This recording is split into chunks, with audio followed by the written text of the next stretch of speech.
Hey, congratulations, you did the right thing clicking on the link. Now, if you want to do yourself a favor, watch the rest of the videos.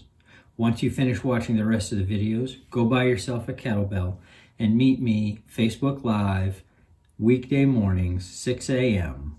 for the Swingers Club. There it is. Morning.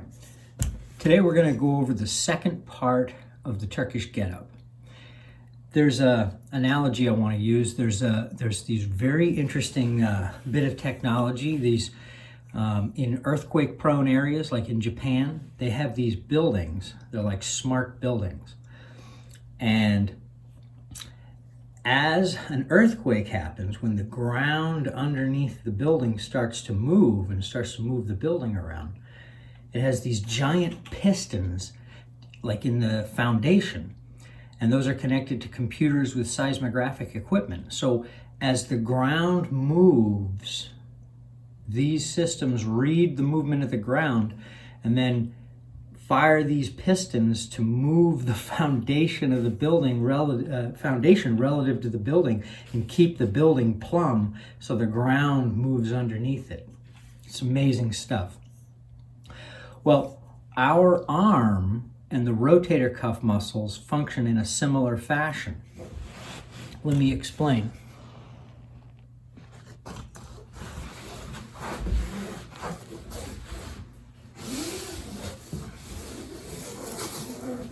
When I have the kettlebell overhead in this pressed position, those four muscles of my rotator cuff are acting like those pistons in the bottom of the building.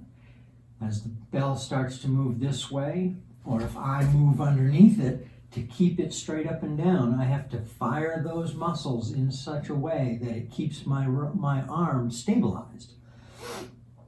So the first part of our Turkish getup, we put the kettlebell beside us, undergrip rolled towards us, pulled it to our center, thumb to the middle, and send it to the sky. Now the first part was pushing into this foot to roll up to the shoulder. We're going to go to that position, and now we're going to push into the far elbow and this foot, and we're going to come all the way up to the elbow, to the back elbow. Now the line of gravity will go all the way from the top hand down to the opposite elbow.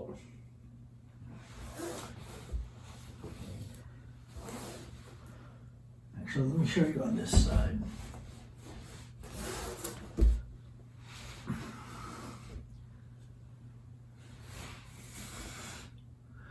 Now we're going to come all the way up to the hand and then back down. Elbow, shoulder, shoulder. Now once we have the sequence, we're going to combine them together a little bit. You don't have to stop at number one. So you can go right from here to the half getup, which is 1, 2, 3. This exercise in itself will rehabilitate your shoulder. It will work on your lockout position. Now, one of the things that you can do is you can use a little bit of momentum with this, with the kettlebell in a pressed position.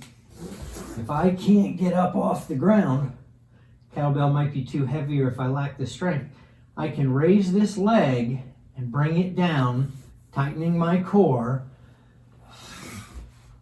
Use a little bit of momentum to get up. This is how I tell folks to get up out of bed in the morning. Right? Pick up a leg, and come up, right? You're gonna come all the way to the hand, lock this out. Now, what you've got to realize is that when you have the kettlebell in this hand, this shoulder is taking all the weight of the kettlebell. This shoulder is taking all the weight of the kettlebell and the body. So everybody wants to focus on this shoulder that's at the top, but really you have to focus on both of them. Keep your eyes on the kettlebell, shoulders seated. This is really going to work your abdominals, your obliques. Start to work on the back side of that arm. Anyway, the half getup, excellent exercise. Next one will be lifted up off the ground. Congratulations on watching to the end. Do that with the rest of the videos, and you might just get your shit together. You know, nobody gets out of here alive, but the kettlebells are like the fountain of fucking youth, man. If you do this stuff regularly, it will change your life. So be sure to subscribe to the channel, comment below, make sure you turn notifications on, and share this on your page, man. Thanks.